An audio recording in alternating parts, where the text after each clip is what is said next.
नमस्कार, बहुत-बहुत स्वागत है आपका न्यूज़ स्टेट के डिजिटल प्लेटफ़ॉर्म में और मैं हूं आपके साथ प्रद्युम्न शर्मा। उत्तर प्रदेश पुलिस का ऑपरेशन क्लीन लगातार जारी है और बदमाशों की जो धरपकड़ है वो बहुत तेज़ी के साथ लगातार बदमाश की जो धरपकड़ है वो पुलिस कर रही है। हाल ही में अमेठी में एक जघन्य हत्याकांड को अंजाम एक शख्स देता है और उसके बाद 4 लोगों की निर्मम हत्या यहाँ पर कर दी जाती है। शिक्षक का परिवार था, गोली मारकर हत्या की गई और उससे पहले बाकायदा आरोपी ने व्हाट्सएप पे स्टेटस भी लगाया था कि मैं अब इन लोगों की हत्या करने जा रहा हूँ। इससे आप समझ सकते हैं कि लोगों की मानसिकता क्या हो चुकी है। उसके बाद आरोपी फरार हुआ। आरोपी को पकड़ने के लिए लगातार पुलिस की जो टीम है वो लगातार कार्रवाई कर रही थी और कई सारी टीमें जो है वो यहाँ पर बनाई गई। अब ऐसे में जानकारी मिल पा रही है कि बदमाश की गिरफ्तारी होती है। गिरफ्तारी के बाद बदमाश को पुलिस जैसे ही थाने लेकर आ रही होती है उससे पहले ही बदमाश जो है वो लगातार भागने की कोशिश करता है और वहाँ पर मौजूद एक एसआई की पिस्टल छीनने का प्रयास करता है। उसके बाद एनकाउंटर होता है, बदमाश के पैर में गोली लगती है और बदमाश को फिलहाल अस्पताल में भर्ती करा दिया गया है। जब बदमाश से पूछा गया कि तुमको कोई पछतावा है, जब पत्रकारों ने ये सवाल पूछा कि तुमको कोई पछतावा है कि तुमने इतने जघन्य अपराध को अंजाम दिया है, 4 लोगों की हत्या कर दी है, तो उसकी तरफ से कुछ खासा रिएक्शन यहाँ पर सामने नहीं आया है। अब जो परिजन हैं आरोपी के, उन्होंने भी मुख्यमंत्री से मुलाकात की है, ये इसमें अपडेट निकल कर सामने आ रहा है। लेकिन खास बात ये है कि उत्तर प्रदेश पुलिस का साफ तौर पर ये कहना है कि कोई भी आरोपी हो, उसको बिल्कुल भी बख्शा नहीं जाएगा। मेरी सहयोगी सोनी भी मेरे साथ जुड़ेंगी, उनसे भी हम अपडेट लेंगे इस मामले को लेकर। सोनी, जिस तरीके से बदमाश के साथ पुलिस की मुठभेड़ होती है, अब फिलहाल आरोपी गिरफ्त में है, पैर में गोली भी लगी है, क्या अपडेट आपके देखिए, पास है आरोपी बताएं। के जो है दाहिने पैर में गोली लगी है और आरोपी जो भाग रहा था, हुआ ये था कि पुलिस के साथ में जा रहा था, जहाँ पे जंगल एक झाड़ी है, जहाँ पे उसके हाथापाई उसने पुलिस की रिवॉल्वर छीनी और पुलिस के रिवॉल्वर छीनने के बाद इस दौरान हाथापाई में उसी के ही दाहिने पैर पे गोली लगी, जिसके बाद उसे वहाँ के किसी अस्पताल में भर्ती कराया गया और अस्पताल में भर्ती कराने के बाद वहाँ पे उसका अभी इलाज चल रहा है और पुलिस पूरी आगे भी उससे कार्रवाई कर रही है और जानने की कोशिश करे कि आखिर इसके साथ और इसके पीछे और कौन-कौन मिला या फिर ये अकेला ही इसमें शामिल है। और इसके साथ ही मैं आपको बता दूं कि इस दौरान पुलिस को पिस्टल मिले हैं, बुलेट मिला है, मोटरसाइकिल और कुछ चीज़ें और भी बरामद किया गया जो उसके पास पहले से ही थे। और इसके साथ ही मैं आपको बता दूं कि हालांकि जैसे अभी आपने कहा कि उसके परिवार वालों ने भी मतलब योगी आदित्यनाथ से बात की, उनसे मिले और राहुल गांधी ने भी कुछ टाइम जरिए कहा था कि वो उनकी जितने हो सकेगा उनकी परिवार की आर्थिक सहायता करेंगे। बिल्कुल, लेकिन हाल ही में देखने को मिल रहा है कि परिजनों ने भी मुख्यमंत्री से मुलाकात की है, उसके बारे में अपडेट क्या है? जो मारे गए परिवार है उनके परिवार वालों ने योगी आदित्यनाथ से बात हुँ, कर उन्होंने उन्होंने उन्हें काफ़ी सतावना दिया, कहा कि हम आपके साथ हैं और जो भी आपकी आर्थिक सहायता है, क्योंकि उनके परिवार में बस वही लोग हैं जो कमाने वाले हैं, वो भी थोड़ी बहुत कोई हल्की-फुल्की थोड़ी बहुत नौकरी करते हैं, तो उनके पास उतनी आर्थिक साधन, उनको इतना पैसा नहीं है, तो उन्होंने कहा है कि अब हमारे पास कोई भी नहीं है, क्योंकि जब उनके परिवार था थोड़ा बहुत वो उनके लिए भी करते थे, बट अब उनके पास करने वाला कोई भी नहीं बचा है, तो इसमें उन्होंने उनसे आर्थिक सहायता के लिए मदद मांगी है। लेकिन एक बात ये भी निकल कर सामने आ रही है, जब एनकाउंटर होता है, इसका इसको गिरफ्तार किया जाता है आरोपी को, तो उसके चेहरे पर कोई पछतावा नहीं दिख रहा था, यानी कि रंजिश बहुत ज़्यादा थी। देखिए, इस इतना कुछ होने के हुँ, बावजूद भी जब पुलिस उसे पकड़ कर ले जा रही है, फिर भी वो पुलिस वालों पर ही हमलावर कर रहा है। मतलब इस चीज़ से ये होता है कि वो उसको बिल्कुल भी खौफ नहीं है कि उसने हुँ। इतना बड़ा गुनाह किया है, उसने 2 मासूम बच्चों को मारा है, उसने एक पूरे परिवार की खुशियों को तहस-नहस कर दिया, उसे ज़रा भी उसके चेहरे पे कोई शिकंज भी नज़र नहीं आ रही है।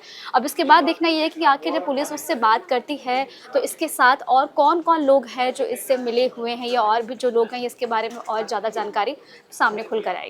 फिलहाल मौजूदा स्थिति में ये भी कहा जा रहा है कि गोलियाँ कई सारी चली हैं, 4 गोलियाँ नहीं चली हैं, गोलियाँ और चलाई गई हैं और 5वें शख्स का भी ज़िक्र किया जा रहा है कि अब यानी कि 4 को तो मार चुका है, 1 को और मारने की बात हो रही है, उसके बारे में कोई अपडेट मिल पा रही अब है वो अभी? एक शख्स कौन है इसके बारे में फ़िलहाल कोई अपडेट नहीं, लेकिन अगर ऐसे कयास लगाए जा रहे हैं कि वो एक शख्स भी इन्हीं के परिवार का या तो हो सकता है या फिर जो इसके जिसने मैंने कहा था ना जिससे इससे पहले उसकी जो वाइफ़ है उन्होंने हुँ, विरोध किया था, एफआईआर दर्ज करवाई थी, तो शायद उसमें और भी कोई एक शख्स शामिल हो जिसने हुँ। उस पे हाथापाई की हो, तो शायद ये उससे भी बदला लेना चाहता हो। चलिए ठीक है, बहुत-बहुत शुक्रिया आपका तमाम जानकारी हमारे साथ साझा करने के लिए। तो फिलहाल जिस तरीके से आपने देखा, जहाँ पर उत्तर प्रदेश पुलिस का ऑपरेशन क्लीन बहुत तेज़ी के साथ चल चल रहा है, चाहे कोई भी हो, उसको बिल्कुल भी पुलिस छोड़ नहीं रही है। अब इस मामले में भी गिरफ्तारी हो चुकी है, मुठभेड़ हुई थी, मुठभेड़ से पहले जानकारी मिली कि एसआई की पिस्टल छीनने का प्रयास जो है वो इस आरोपी ने किया था और उसके बाद जब पुलिस की गोली चली तो उसके पैर में लगी, जिससे घायल हुआ, उसके बाद इसको अस्पताल में फिलहाल भर्ती करा दिया गया है। लेकिन अभी सिचुएशन ऐसी है कि पुलिस हर तथ्य पर जो है जाँच कर रही है। मेरे सहयोगी मेरे साथ जुड़ चुके हैं, उनसे भी अपडेट लेंगे।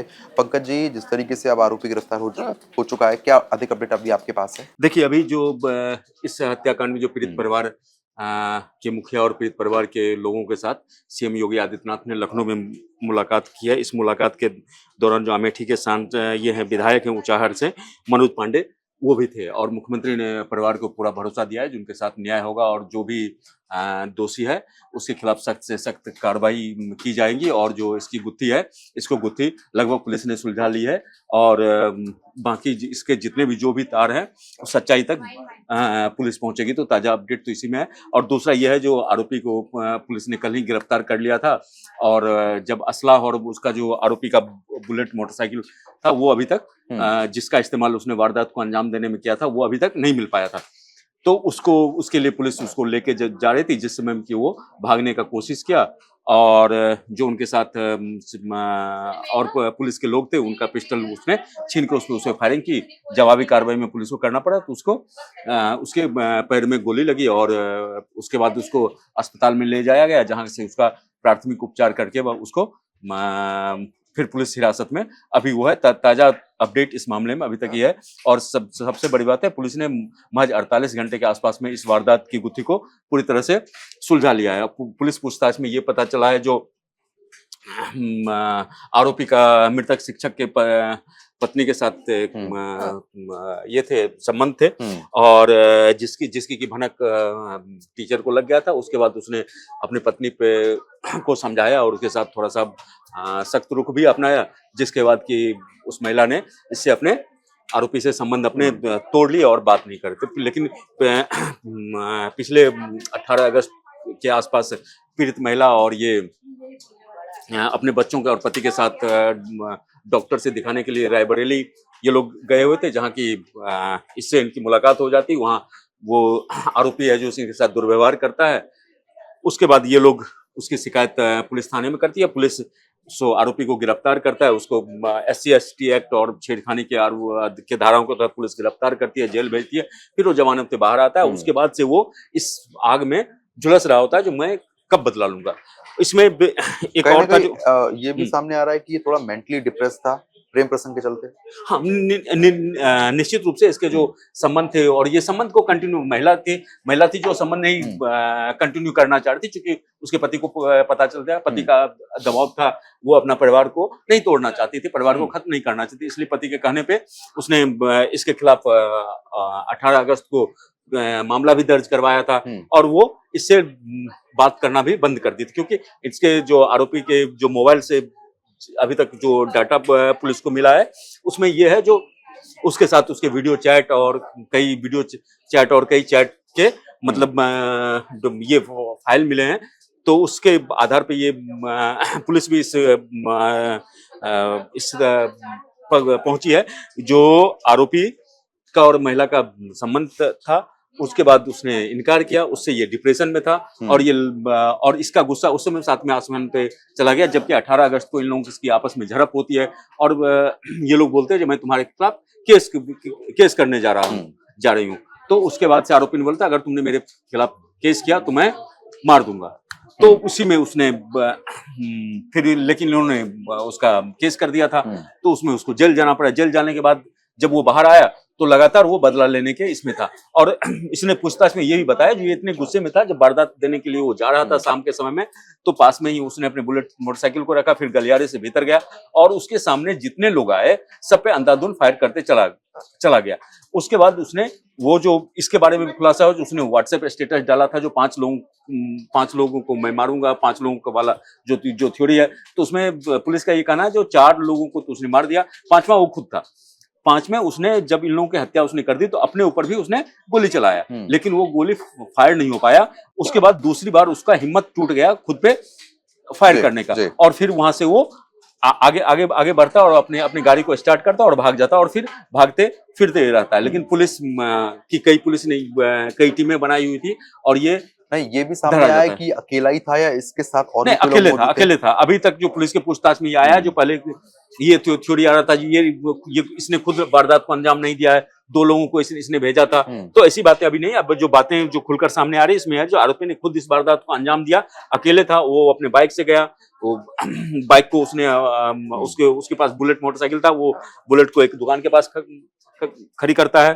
फिर चूंकि उस समय में आरती और इसका वजन का समय था तो वो वहां से उसका चूंकि भीड़ उसमें होता था और जो चौराहा था उसको जो शिक्षक था वो एक चौराहे के पास एक घर में रहता था, तो अपने बाइक और वहीं पे एक दुर्गा पूजा का पंडाल उंडाल लगा हुआ था, तो उसमें आरती का समय था और शाम चूंकि हो चुका था, तो वो गया और फिर सामने जो भी लोग मिला वारदात को अंजाम देते हुए वहां से निकल गया। चलिए ठीक है, कहीं ना कहीं ये है कि उत्तर प्रदेश पुलिस का ऑपरेशन क्लीन जो है वो वाकई में काम कर रहा है प्रदेश में। निश्चित रूप से कानून व्यवस्था पे जो सीएम योगी लगातार जो बातें करते रहते हैं उसमें उनको जो पुलिस है, पुलिस प्रशासन लगातार सक्रिय है। और देखिए इस वारदात को, इस गुरुवार का इस शाम की वारदात है ये, और वो आपको 24 घंटे के आसपास में पुलिस आरोपी को गिरफ्तार कर लेती है। उसके बाद फिर असला और ये सब जाने में तो फिर इस तरह से इनकाउंटर होता है, आरोपी को गोली लगता है। और ये जो पूरा मामला था, इसके जो आरोप पुलिस, यूपी पुलिस पे सवाल उठ रहे थे, सीएम योगी पे विरोधी पार्टियां हमलावर थी, तो उसको उसने पूरे वारदात की जो गुत्थी है उसको यूपी पुलिस ने सुलझाने का दावा किया। बिल्कुल, कहीं ना कहीं अब देखिए आरोपी जो है पुलिस की गिरफ्त में आ चुका है, फिलहाल अस्पताल में भर्ती कराया गया था। उसके बाद ये है कि अब इलाज किया जाएगा और उसके बाद जो है जो पुलिस है और पूछताछ भी करती हुई यहाँ पर नजर आ सकती है। देखने वाली बात ये होगी कि पूछताछ की क्या खुलासा होगा। फिलहाल इतना ही। नमस्कार।